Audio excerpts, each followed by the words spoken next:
Sinaps, One connection, a million inspiration. Halo teman-teman, jadi kembali lagi dengan kita di podcastnya BMF Kaunhas. Sinaps, jadi kita ada topik yang menarik banget buat kita bahas. Oke. Dulu kan ya. Udah jangan baper-baperan.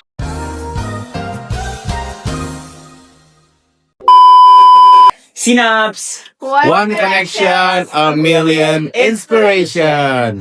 Jadi teman-teman, kembali lagi dengan kita di podcastnya BMF Kaunhas, Sinaps. Nah, jadi hari ini kita mau bahas topik yang lumayan menarik nih. Dan kita sudah ada speaker kita. Tapi sebelum itu, coba kita perkenalan diri dulu. Aku Indra, angkatan 2023. Dan aku Alia. Aku Yafi dari angkatan 24. Oke, jadi di episode kali ini kita mau ada tema apa, Alia? Oke, kalian juga udah tahu ya dari judulnya, yaitu hari ini kita bakal bahas tentang Kupas-kupas FK Unhas.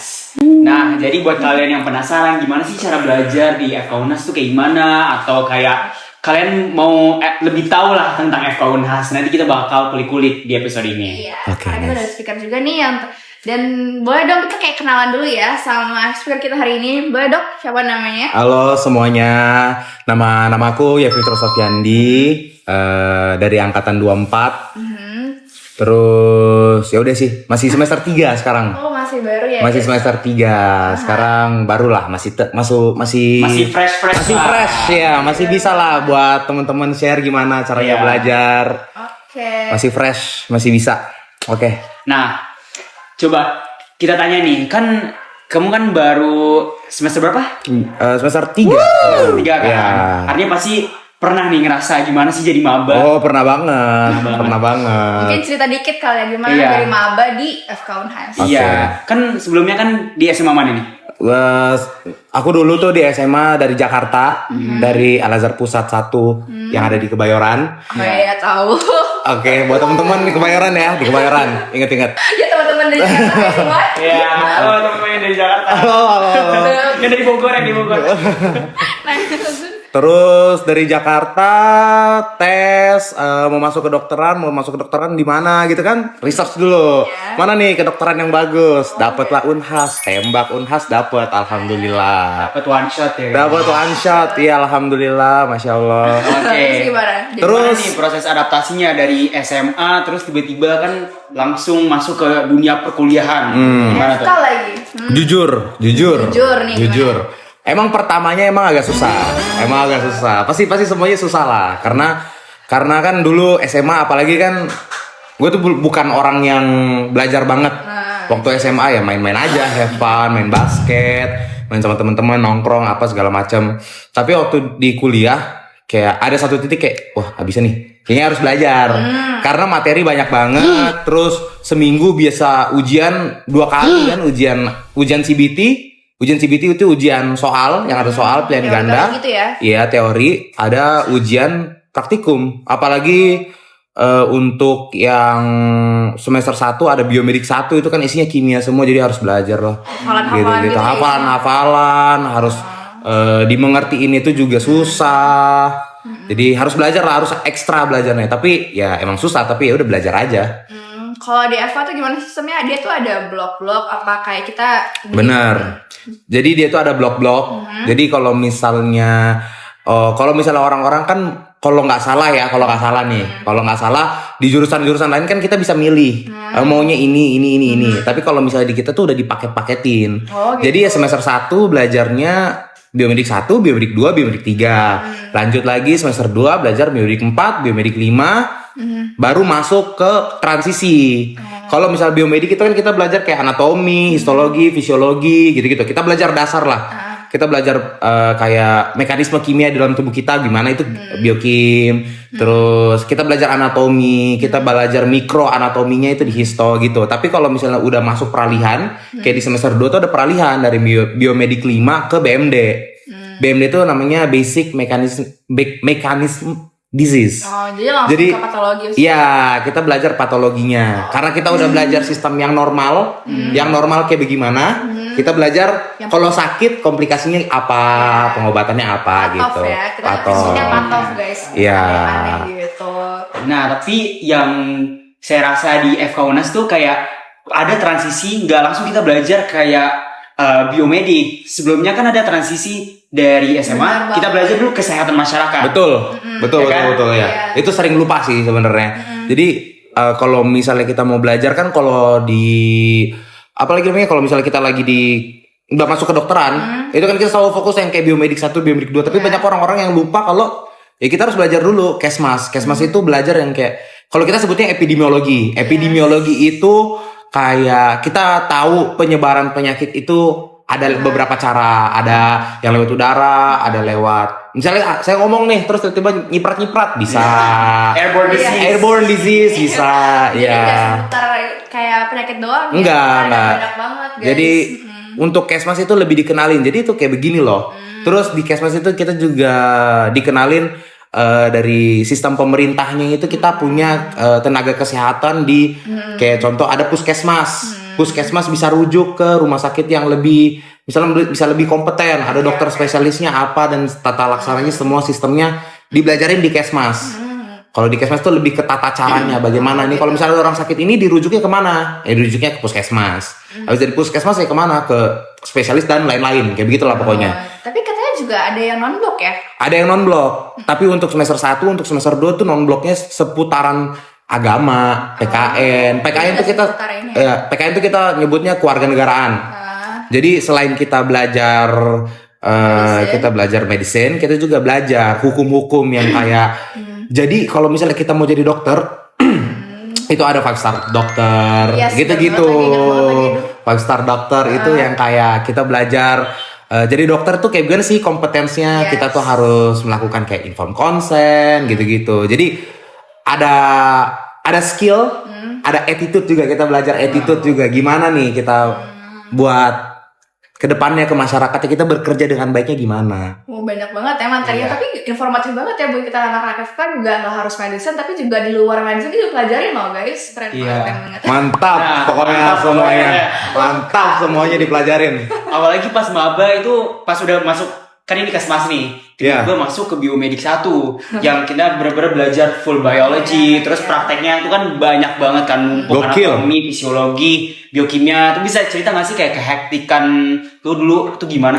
Jujur karena waktu pertama kali itu masih semangat. iya. Masih semangat tuh, masih semangat, Masih pasti pakai ingat catatan. banget ya. Lupa Pas saya pakai catatan gitu semuanya. Ada dosen, pokoknya nggak boleh tidur. Iya. Pokoknya kita Melek, harus fokus. melek, pokoknya kita harus nyatet.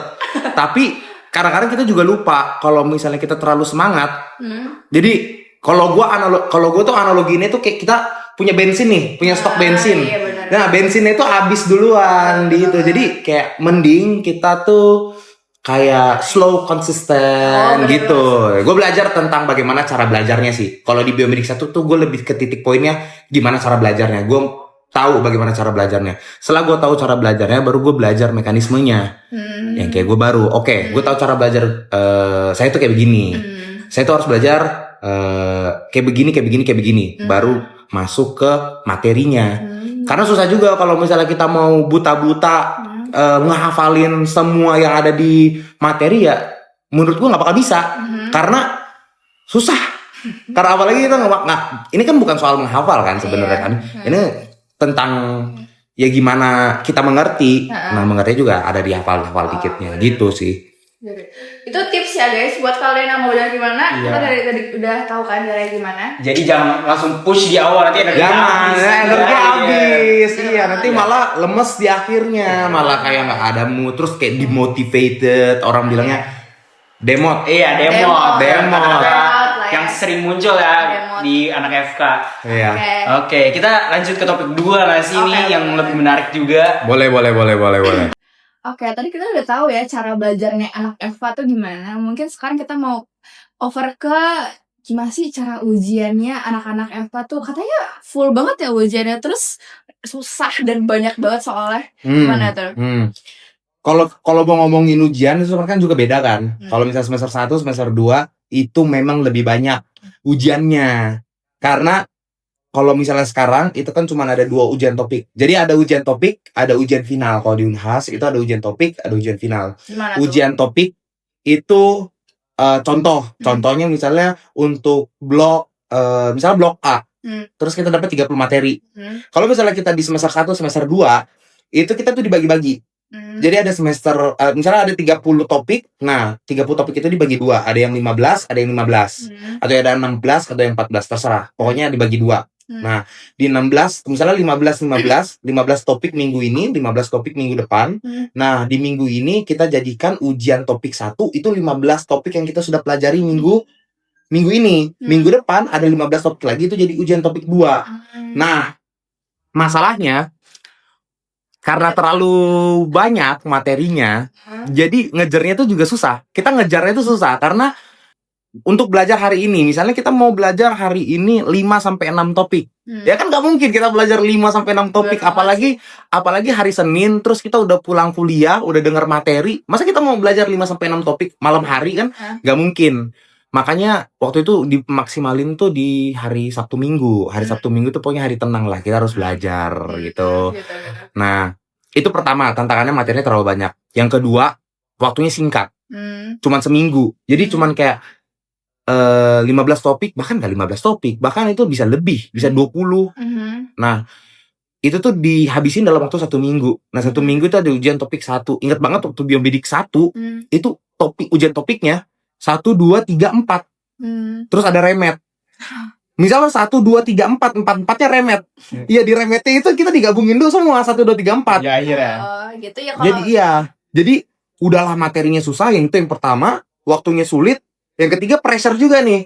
Jadi yang ujian topik ini kita harus lulus. Iya. Karena kalau enggak ketumpuk di remet. Oh gitu. Tapi alhamdulillah bisa sih, semuanya pasti bisa kalau belajar. Alhamdullah ya. Alhamdulillah. Kalau belajar ya. Kalau belajar dan berusaha, bersabar, itu kalau sholat. ini ya sistemnya kalau di biomedik 1, 2 ya. Kalau pasar yang udah tua-tua dikit kita kayaknya yang 1, 2, 3 terus final kayak ini ya, kayak ujiannya lebih di bagi-bagian lebih dikit-dikit. Iya, dulu kan kalau pas di biomedik tuh kalau misalnya kita udah lulus ujian topik 1, 2, 3, kalau kan lulus baru remet di akhir kan. baru remet di akhir, kan? iya. Tapi kalau misalnya kayak kita nih udah tua nih ya. Ada tua gini. Itu ujian topik 1, 2, 3 lulus nggak lulus kita tetap final. Final terus kalau lulus ada remetnya guys. Iya. Ya aku juga sekarang lagi kayak begitu. Iya. Sekarang udah masuk kan. Tapi gara-gara udah tahu caranya, udah lama juga. Lama gak sih? Satu tahun belum lama, tapi udahlah kayak ya oke lah. Ada pengalaman sedikit, jadi ya bisa kok. Ada juga nih UAS. Iya. Kan biasanya kan anak fakultas lain tuh pasti ada UAS kan. Ujian akhir semester. UASnya FK ini unik. Gimana tuh, Ndra? Jadi UAS itu kalau misalnya di FK ya, kalau misalnya kita udah lulus ujian final, itu kita nggak perlu UAS lagi kan ya. Ya. Jadi UAS tuh kayak last chance buat mendapatkan nilai bagus.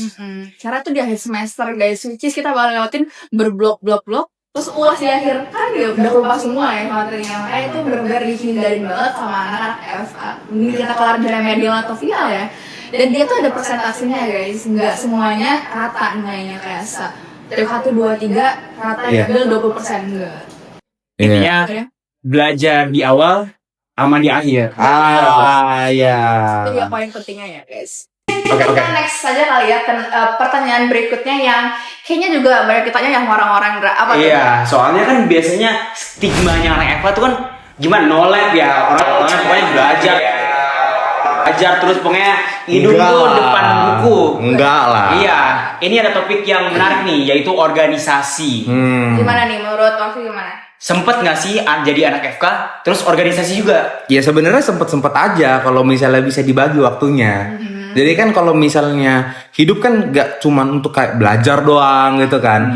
Ya walaupun kalau aku sendiri sih dibagi emang untuk mayoritas waktuku emang untuk belajar karena kan ya kewajiban lah, apa kan takut juga remet. Nah, baru kayak misalnya 70% untuk belajar, 30%-nya baru organisasi. Mungkin di organisasi itu di hari Sabtu Minggu. Nah, aku kebetulan ini organisasiku yang sekarang yang lagi berjalan tuh organisasi paling mungkin ini sih apa kayak banyak peminatnya di FK. Oh gitu, boleh sebut Apa tuh?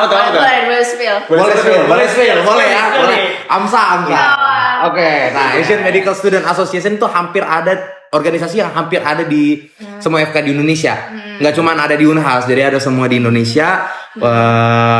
Terus Ada juga kayaknya yang sama-sama kayak AMSA ya, seluruh Indonesia kayak HMI itu juga seluruh Indonesia. ya benar ada HMI Cimsa juga. cuman Cimsa, tapi di Unhas nggak ada. Iya, nggak ada. Sama ada SMKI itu. Nggak, Itu ISMKI kayak mungkin eksternal semua ya. iya ISMKI keren sih. Keren banget tuh malah. Keren sih.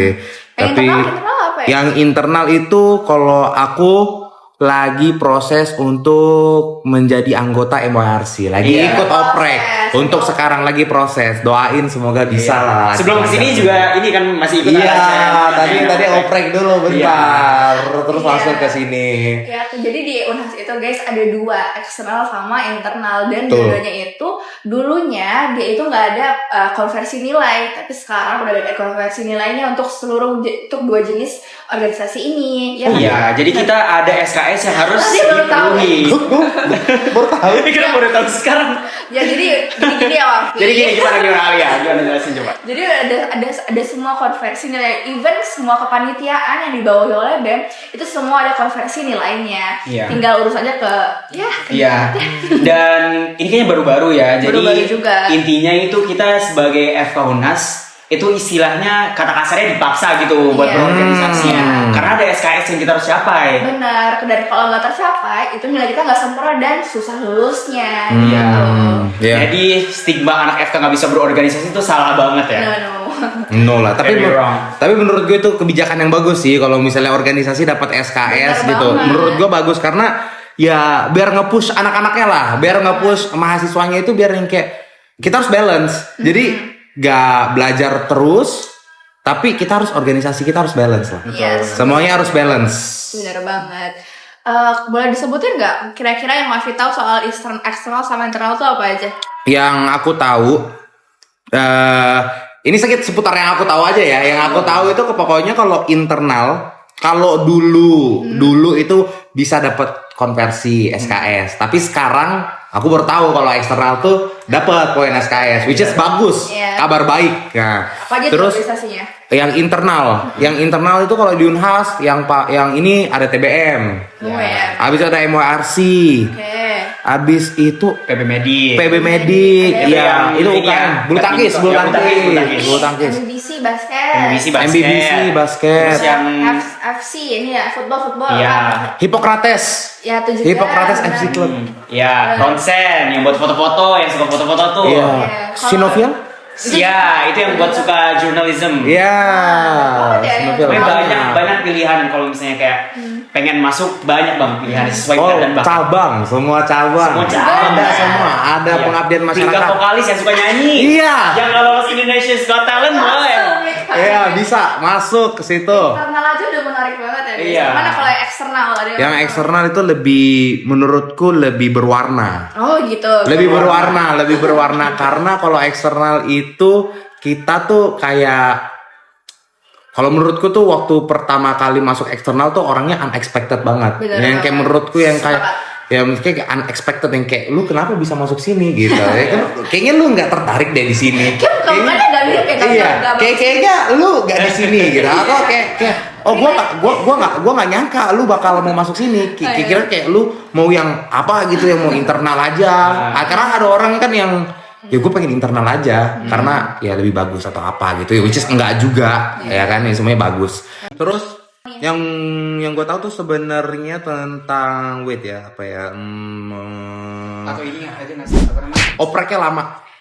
Kalau internal itu yang gue lihat kayaknya opreknya agak lama karena persiapan orang-orangnya untuk mengetahui organisasinya itu emang lama karena lebih luas kan, karena dan juga ada dari membawa nama universitas dan lain-lain.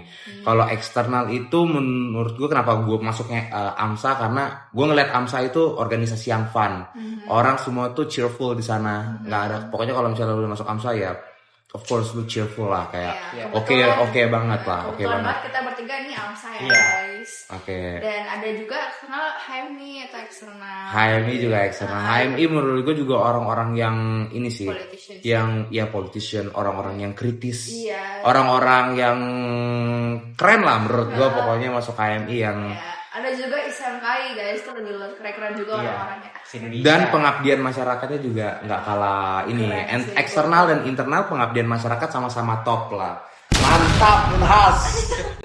Tapi join organisasi menurutku penting banget sih apalagi sebagai maba kan. Iya kan? sih. Soalnya kan kita kan baru masuk ke dunia baru dari SMA. Karena di organisasi itu kita bisa kenal lebih banyak orang yang enggak cuma di kelas-kelas kita doang. Yap. Terus kita juga belajar berproker. Yap. Jadi banyak banget benefit yang bisa didapatkan ya. Ya, dan itu sih yang paling penting itu kenal banyak orang. Karena dari kenal banyak orang makin banyak relasi, mungkin kehidupan di universitas sebagai mahasiswa itu juga akan lebih mudah. Benar banget.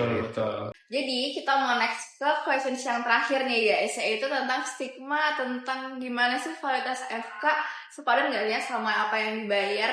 Karena kan ada tahu ya kalau FK itu biaya sekolahnya lumayan tinggi dan bahkan Emang tinggi ya, banget jujur ya. Dan katanya juga ada ini yang dengar-dengar kalau Kadaver tuh kita beli dulu ya Ndra supaya bisa Iya, belajar. ada universitas Ada kayak gitu kan. guys. Tapi gimana nih kalau di FK gimana?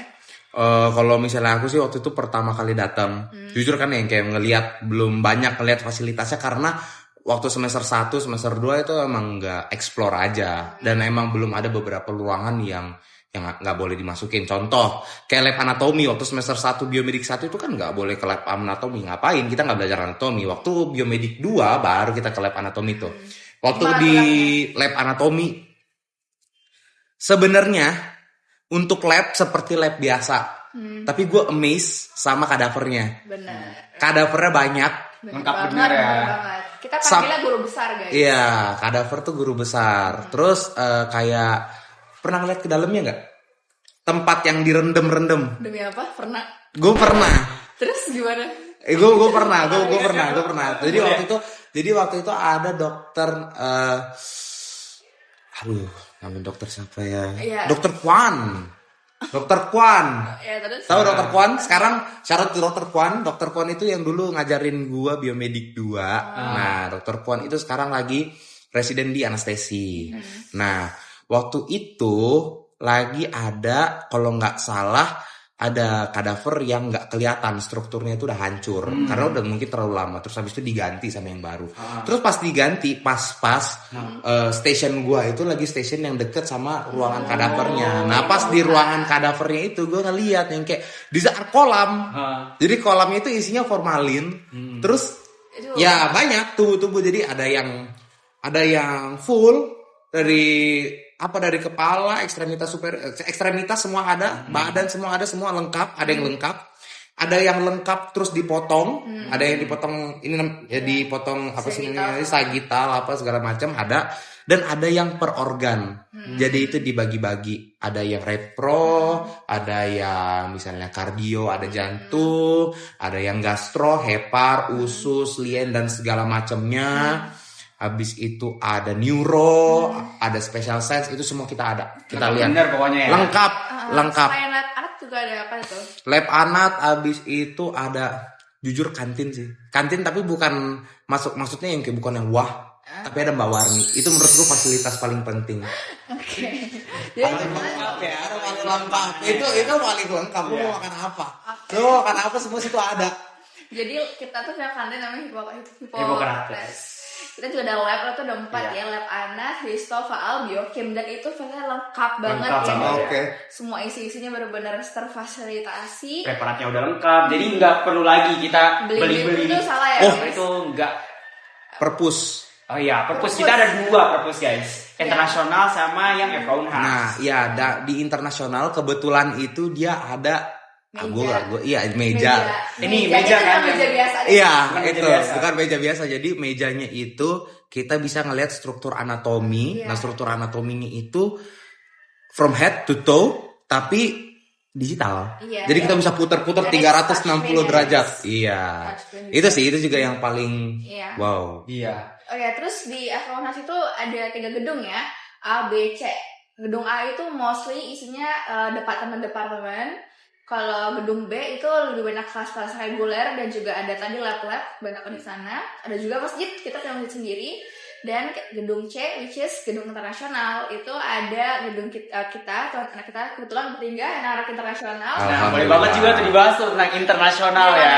Karena tuh benar-benar gede banget ya gedungnya, dan kita juga museum ya. Iya, museum baru-baru nggak baru sih? banget, dia itu berseluas itu ternyata kalau kita masuk, tapi kita belum grand opening ya, belum secara umum. Karena Masih tahap pembangunan lah. Di seberang museumnya itu juga ada auditorium mini. Benar. Mini auditorium Dan ada. kita ada tiga. Jumbo auditorium. Iya. Ada banyak lah fasilitas-fasilitas. Fasilitas audit banyak. apa semua ada. Kita juga punya kafe sendiri. Iya. Yes. Kita berapa kafe? 2 ya? Kafe 2 gitu. Ya. Satu yang dekat gedung internasional, yang satu lagi Di luar gedung. yang dekat perpus ya. Yes. Iya. Nah, tentang internasional nih. Apa tuh? Kan kita bertiga internasional. Oke. Menurut kalian apa sih bedanya reguler sama internasional? Terus kayak menurut kalian gimana nih? Kayak kehidupan sehari-hari sebagai internasional sama reguler tuh beda gak sih? Nah, kalau misalnya gue bisa bilang beda atau enggak, gue sih ngelihat bedanya itu cuma dari perspektif yang pertama, dosennya tuh kalau internasional ngajar pakai bahasa Inggris. Yang kedua, jumlah siswanya. Kalau reguler tuh bisa sampai 100 lebih. Kalau misalnya di kelas gue tuh sendiri ada 41 orang. Yang ketiga, ada mahasiswa asing. Ya kalau di kelas gue ada mahasiswa asing. Ada 2 orang mahasiswa asing di kelas gue. Yang which is itu yang bikin kita harus belajar pakai bahasa Inggris. Semuanya sama sih, dosen gak ada yang beda, materi pembelajaran gak ada yang beda, kenyamanan kelas gak ada yang beda. Ya semua sama, cuman beda dari segi teknis. Iya, bahasanya ya. Bahasanya dari segi teknis aja yang kita nggak Iya. ini apa yang beda. Iya. which is Dan itu. di Inter tuh kerasa lebih private ya. Iya, karena karena kan cuma 40-an orang kan, sedangkan di reguler itu sampai 100-an orang. Benar banget. Jadi saya banyak dengar dari anak kelas reguler kayak ngerasa kalau masuk kelas internasional itu kayak kelas private gitu loh, Iya. kayak les. karena Gitu. gedungnya dingin. Iya, kayak Tutup, dingin, iya. tempatnya kecil dan orangnya juga sedikit, Iya, gitu loh. Kita nyaman banget sih di gedung Inter. Cuman sebenarnya apakah semua materinya dibawakan dalam bahasa Inggris juga sebenarnya tidak. Sebenarnya nggak, iya, Juga. sebenarnya nggak juga. Sekarang sama dosennya ya. Iya, karena kalau misalnya kebetulan atau lagi apa, misalnya tiba-tiba mahasiswa internasionalnya nggak ada atau emang ya nggak ada aja. PPT tetap dalam bahasa Inggris karena kan akan dibaca di rumah, akan dibaca sama orang-orang internasional juga akan dibawakan kan, akan dibaca juga. Tapi untuk in one situation ya kayak ya kalau misalnya mau pakai bahasa Indonesia ya juga nggak apa-apa sih. Walaupun dosennya suka nanya dulu kan ke kita, kalian prefer English or Indonesia? Kalau misalnya kayak dari kelas kita kebanyakan bilangnya mix ya. mix ya. Iya, Prefer English or Indonesia, tapi kalau misalnya ada siswa inter Yang pengen bahasa Inggris, pakai bahasa Inggris pasti diutamakan bahasa Inggris karena emang kan judulnya kan international class. Iya. Jadi pembedaannya itu ya. Pembedanya cuman itu. Ya, guys, dan walaupun kita belajar bahasa Inggris, tapi juga kita diwajibin belajar bahasa Indonesia karena nanti kita bakal mengabdinya ke Indonesia. gitu. Betul. Setuju. Jadi selain dari tadi yang kita sudah omongkan kan kayak fasilitas, ruangan kelas, jumlah dari pelajarnya, ada juga nih KKN internasional. Betul. Jadi kalau di kelas internasional itu diprioritaskan buat KKN internasional. Untuk saat ini kita baru ada Jepang ya. Kita kerjasama sama Jepang, jadi nanti bakal ada sesi kita KKN di sana for like a month atau mungkin ada yang cuma 2 minggu Iya, bisa juga campur bisa milih kan. nanti kita. Bisa Jadi campur Indo, luar negeri atau full luar negeri. benar Ya. banget. Ya, cuman itu nanti di semester akhir-akhir lah Ya, tujuh. ya, itu kan belum. KKN lah. Oke. Jadi kita udah ngobrol tentang sekitar FK Unas Yapi. Makasih Oke. banyak udah Makasih sempetin juga Kak Indra. kesini. Makasih. Buat semuanya. kalian yang mau tanya-tanya atau pengen ada request topik yang dibahas, boleh banget nggak sih Alia? Share ke kita lagi karena berikutnya juga bakal ada speaker yang lebih menarik buat ngebahas. Bye bye. See you in the next episode.